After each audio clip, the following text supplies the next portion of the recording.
Welcome home to the Macabre Motel. Room 210 has been prepared and is waiting for you.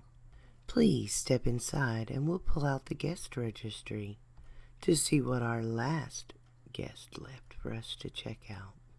Please, right this way.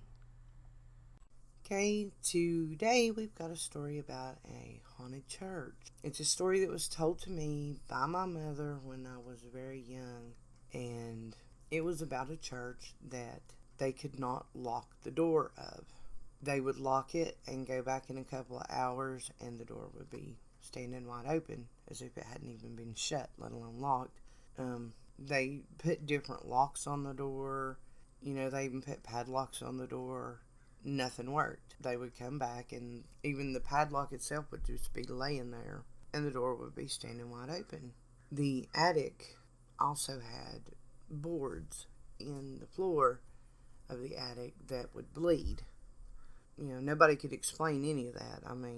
There was no real reason for it other than it had become haunted by a restless spirit. But as to why, nobody really knows or understands, seeing as how the only death that occurred in the church itself before these things started to take place was a man who he wasn't from that town. Nowadays, I guess they would call them traveling salesmen, but back then they were called peddlers, and they would go door to door, from state to state, just selling random things.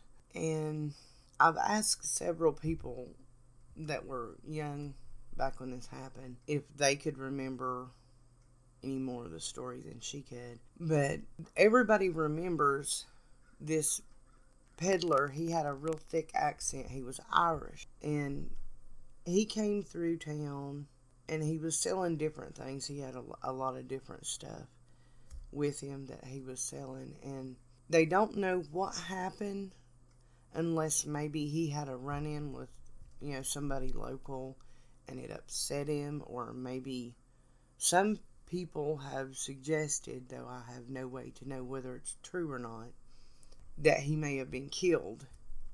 But the most accepted story is that he went into the attic of the church because back before he was killed there, they didn't lock the church at all.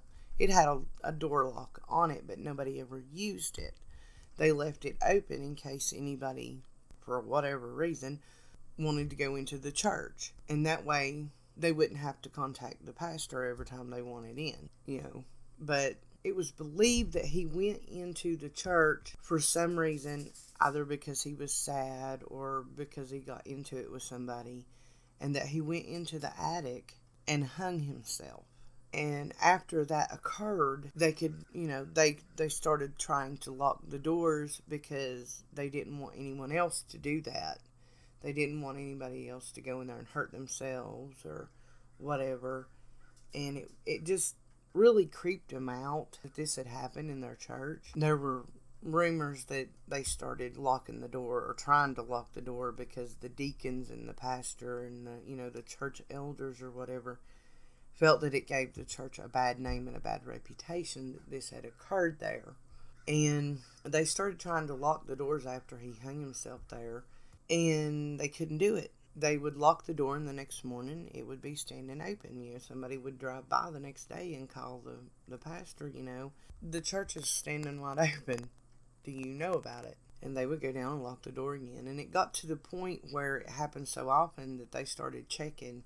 They would lock the doors, and then about halfway through the night, they would, run back and check, and it would be open again. And this went on, and then somebody noticed that there was blood leaking through the ceiling, and they went up to the attic. They went up there, and there was blood on the floorboards, which nobody understood.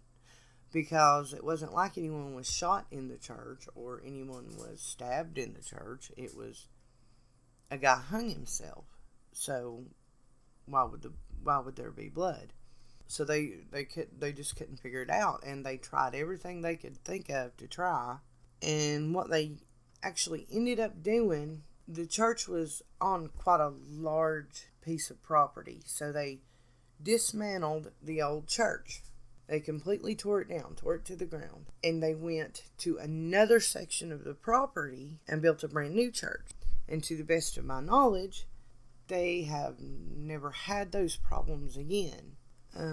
I don't know if anybody ever tried to figure out what the blood was from. Nobody I've talked to could tell me anything about it other than it was a thing that happened. But that little church ended up having to be torn down. It got so bad.